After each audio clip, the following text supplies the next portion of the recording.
Safari, and we're looking at the lifestyle kit for a 300 series here.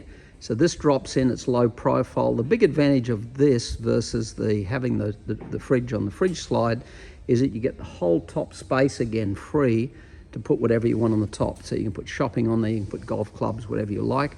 There are sections that go on the side here. We call them just the wings that sit on the top here after it's loaded in, after it's shipped, and they sit there, and you can also have tie-down racks on the top.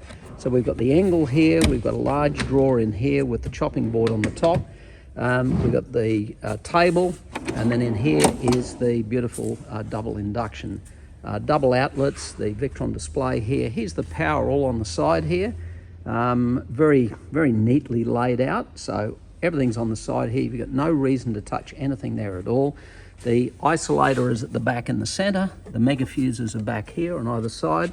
Power in, power out. So if you're at a caravan park, you plug into here and then out of here into the caravan. The power passes through here. Mr. Victron will allow full power to pass through this. 600 amp hours of lithium, 3 batteries in there. So this will run the caravan aircon for at least, I'd say, 7 hours comfortably.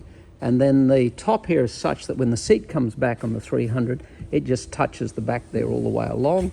This side here is then free for the compressor, and I've got how good's that?